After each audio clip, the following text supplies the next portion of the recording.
Hi, I'm David Hamburger. Welcome to the Blues Song Genealogy Project. This is the third installment. I'm going to be talking about the song Mary Had a Little Lamb today. And start off just illustrating a few things about the Buddy Guy version, which is the version that Stevie Ray's own version on Texas Flood is based on. And so let me just play through the Buddy Guy version one time, and then I'll illustrate a few things about how to work on it and some things to look for. So here we go.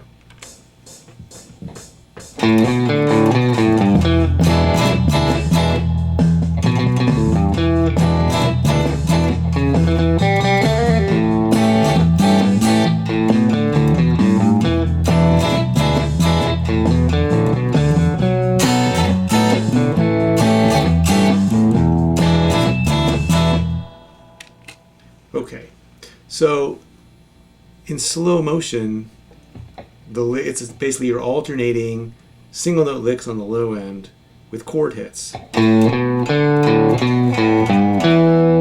then they're just pentatonic licks on the low end. And then a chord sequence.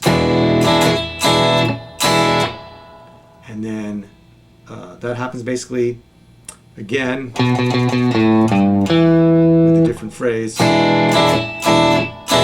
And then going up to the A chord. And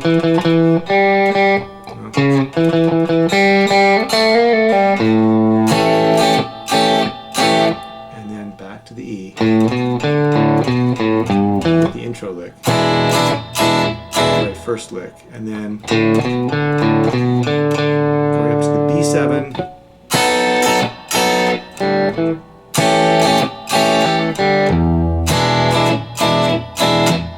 So it follows a 12-bar blues, and it uses two very familiar chords, just E7 and A7. And the B7 is kind of a cool chord. It's a very old country blues kind of E7. There's no real root. I mean, it's basically this chord. But I believe Buddy Guys is grabbing the top four strings because there's a bass player and horns and drums going on. And so those are the three shapes, and then in between it's basically pentatonic licks. That note does not from the A lick. That note is actually coming out of, it's the third, the major third of the A chord. So it's part of the chord shape, but not part of the pentatonic scale. I guess blues scale, because there's the blues note in there. And then that's more pentatonic stuff going into the B7. So all the licks are basic, cool, low-end pentatonic stuff, very sort of Muddy Waters-ish. And then in between, the right hand is doing the same kind of thing on every chord hit. So it's just a down, up kind of thing. 1, 2, 3, 4, 1, 2, 2, 2, 2, 2, 2, 1, 2. So So down, up. So there's like a little scratch downstroke in the middle where you don't really play. And the thing is that you're also doing this kind of left hand muting where when you're not playing the chords, or when you're waiting for that last upstroke, the thing that keeps it real chunky and tight is you're not doing this. You're doing, and in between some of the grips, you're relaxing your left hand so that your thumb plays messy and touches the low string. Your pinky plays messy and touches the high string, so that when you relax your grip, the pinky comes over, the thumb comes over, and the fingers let up on the string pressure so that you get that. It's a very cool thing to be able to do, and so you can practice just by doing that, just like playing downstrokes open and cut off. And then maybe down, up. And then just different patterns. Until you can do this. And so you might just go through playing just the chords if all this is a lot to digest. So like this. Here's some groovy rhythm. Here it is.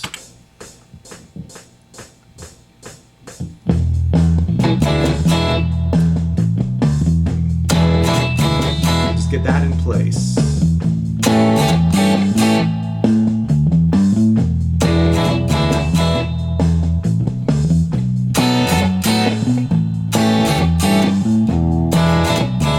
And you might just do the licks.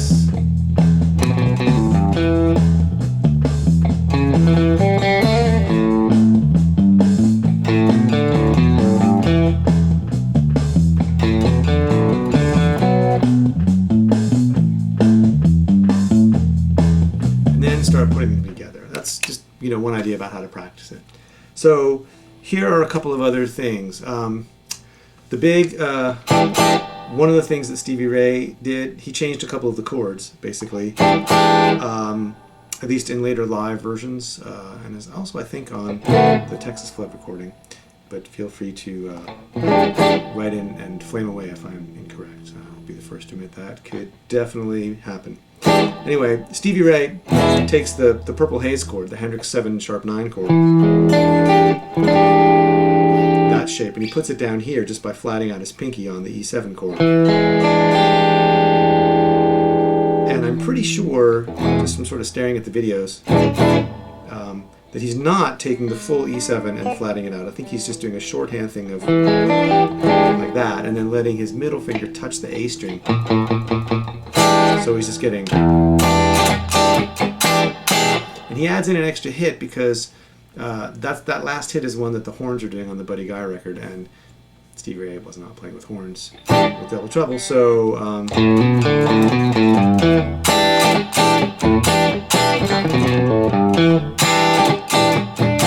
he's doing that chord instead. And when he gets to the 5, he doesn't do the old-timey B7 up here. He does it here.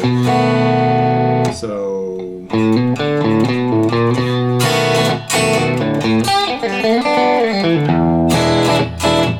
And he does some fancier turnarounds like that one, where so he's coming on the B7,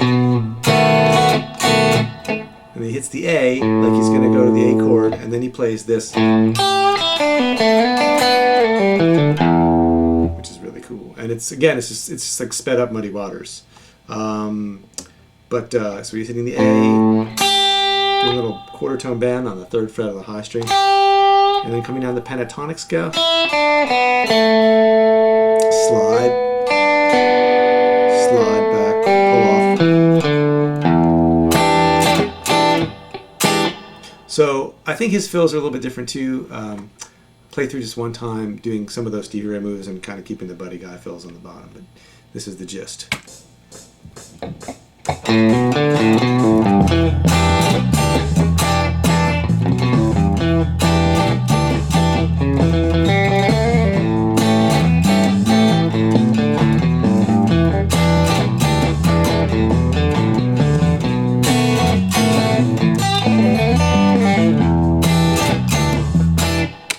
So that's how that stuff sort of fits together. And then in the text, I pointed out a few different things, which I just thought were really interesting about how, and I'm sure someone deeper than me on this stuff would be able to explain exactly how this happens. But, the Buddy Guy version came out in like 1968, and there's those 2 instrumental records of Freddie King's from earlier in the 60s, and the one from 1961 had a song on it called Just Pickin', which has that same kind of, the instrumental is only 8 bars. It's, A7 to E7 to B7 to A7, which is what the vocal verses of the Buddy Guy, Mary Had a Little Lamb are. But Freddie King's version loosely kicks off.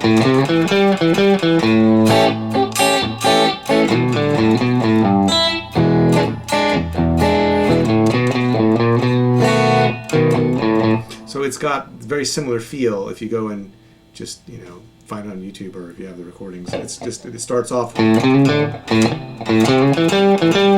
It's got a very funny feel to it. I love those instrumentals because the thing about whether they're swing or whether they're straight can be very wiggly with those Freddie King tunes, and it's cool.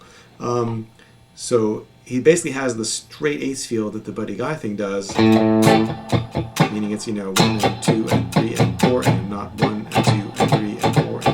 But his initial kickoff